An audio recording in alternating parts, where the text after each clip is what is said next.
আসসালামু আলাইকুম প্রিয় দর্শক, এই আমার হাতে একটা তাবিজ দেখতেছেন। তো এই তাবিজটা থাকাকালীন এই জিনে আসর করছে এই যে আমার এই ভাইকে। ঠিক আছে, তো কিভাবে আসর করলো এবং কিভাবে এর সমাধান পাইলো আপনারা শোনেন, তার মুখ থেকে আমরা শুনবো। তো ভাই, আপনার কিভাবে মানে মনে হলো যে সমস্যাগুলা আমাদের একটু বিস্তারিত বলেন, পর আমি বিশ্লেষণ করে বলে দেবো ইনশাল্লাহ। জি, প্রথম যখন আমার নাকে গন্ধ আসতেছিল, কখন কখন? এটা হলো রাত্র 8টার দিক থেকে আচ্ছা। গন্ধ আসতেছিল। আসার পর তখন তো আর কি ঘুমানোর টাইম হয়ে গেছে। পরে এক পর্যায়ে আমি বিছনায় আসি, শুই ঘুমানোর জন্য।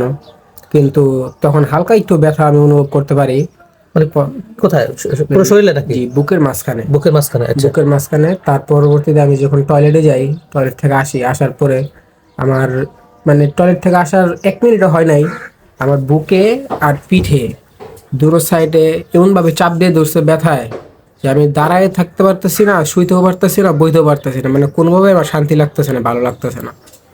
তো পরবর্তীতে রাত রাত্র প্রায় 12:30টার দিক দিয়া একটা গেছিলেন? এক জায়গায় গিয়েছিলাম। ওই জায়গা থেকে কিছু ঝাড়ফুঁক করছে, একটু ব্যথাটা কমছিল কিন্তু পুরোপুরি কমে নাই।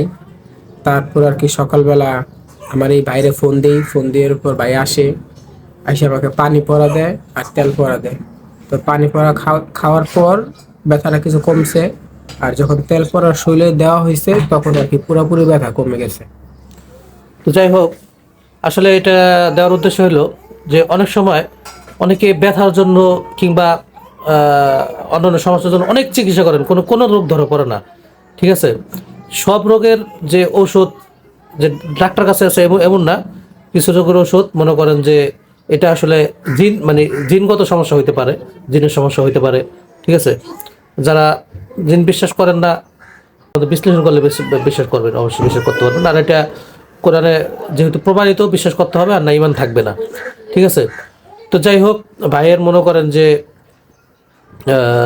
যখন বলছে যে নাকে গন্ধ আসতেছিল এবং বাথরুম থেকে আসার পরে তার ব্যথাটা বেড়ে গেছে, তখনই আমার মনে একটা ইয়ে দিছে যে এটা কোনো একটা জিনের সমস্যা হতে পারে। আর তাছাড়াও এই বাসা আমরা আছি, এটা একটা ভাড়াটিয়া বাসা। তো তো তার আগের দিন আমি ওই পাশের বাসার এক মহিলাকে, তার এরকম মানে অনেক ধরনের সমস্যা হচ্ছিল।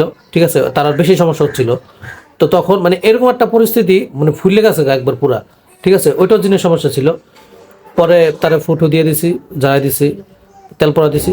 তো আলহামদুলিল্লাহ পরের দিন ইনশাল্লাহ সুস্থ হয়ে গেছে। ঠিক আছে, এর পরের দিনই হেরে ধরছে। আর তার মা ওই যে যে মানে সহযোগিতা করছে, তো সেই কারণে ধরছে কিনা জানি না, মানে ওই মেয়েটাকে সহযোগিতা করছে, মানে মূলত আমাকে ডেকে আনছে, মানে তার মা। ঠিক আছে, আর পরের দিনই তাকে মানে এই আসর করছে। ঠিক আছে, বাসাটা একটু প্রবলেম হতে পারে। তো যাই হোক, যে যদি মনে হয় কারোর এই ধরনের সমস্যা, মানে ব্যথা হইতেছে, অনেক চিকিৎসা করছেন, কোনো কোনো কাজ হচ্ছে না, তাহলে চাইলে আমার কাছে আসতে পারেন। ঠিক আছে, আমি এতে কোনো পারিশ্রমিক নিই না। ঠিক আছে, আপনাদের উপকারের স্বার্থেই আমি এগুলো করি। ঠিক আছে, এই তেল পড়াই দিই, পানি পড়াই দিই, আমি তাবিজ তামারি এই যে এ ধরনের তাবিজ দিই না। ঠিক আছে, কিছু নিয়ম নিয়ম শিখাই দিই, ওই নিয়ম অনুযায়ী চললে ইনশাল্লাহ জিন, ওরি, আসর, এরপর আপনার ব্ল্যাক ম্যাজিক, এগুলো থেকে রক্ষা পাওয়া যায়। ঠিক আছে, তো যদি কারোর নিয়ম প্রয়োজন হয় বা তেল পর আমি কীভাবে দিই এটাও যদি জানার ইচ্ছা থাকে, আপনি এসএমএস দিবেন, আমি আপনাকে ইনশাল্লাহ বক্সে দিয়ে দেবো যে কীভাবে তেল পড়া দিতে হয়, কীভাবে আমি পানি পড়া দিই। ঠিক আছে, যদি আপনি সুন্দর মতো পড়তে পারেন ইনশাল্লাহ আপনারটাও কাজ হবে, সমস্যা নেই।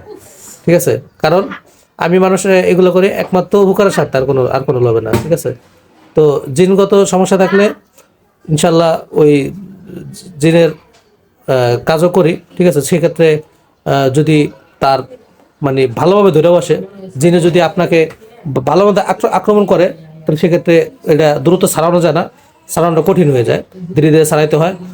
আর তখন তখন আমাদের দেখা গেল আমার সাথে আরও দু একজন লোক নিয়ে যেতে হয়। তো তাদের একটা চার্জ থাকে, একটা পারিশ্রমিক থাকে। ঠিক আছে, তখন ওইটা দিতে হয়। কিন্তু যারা মনে করেন যে জিনের কারণে হয়তো মনে হইতেছে যে অনেক ধরনের ইয়ে করছেন, চিকিৎসা করছেন, কিন্তু কোনো চিকিৎসাতে কাজ হইতেছে না, তখন তখন আপনি এই তেলপোড়া নিয়ে দেখতে পারেন যে এটা জিনের কোনো সমস্যা কিনা, বা পানি পড়া নিয়ে দেখতে পারেন। ঠিক আছে, আমি আপনাকে দেখাই। ঠিক আছে, এই যে তেলপোড়া দেখতে পাচ্ছেন, এখানে তেলপোড়া দিয়েছিলাম।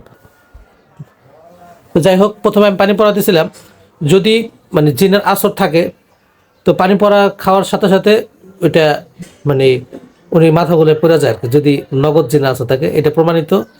আর এটা কয়েক জায়গায় এরকমই হয়েছে, ঠিক আছে।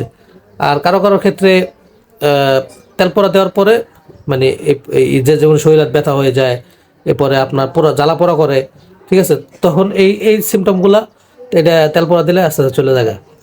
তো আমি যেটা বলতেছি এটা বাস্তব, এটা সত্যি, ঠিক আছে। আর আমি এমনিতেই মিথ্যা কথা সচরাচর বলি না, ধরতে গেলে বলতে পারেন যে বলি না, ঠিক আছে। তো যাই হোক, আপনাদের উপকারের স্বার্থে মূলত ভিডিওটা করা। চাইলে ভিডিওটা শেয়ার করে দিতে পারেন, কারণ যেন যেন আরো যেন উপকার হয় আর কি। তো ভালো থাকেন। আসসালামু আলাইকুম রহমতুল্লাহ।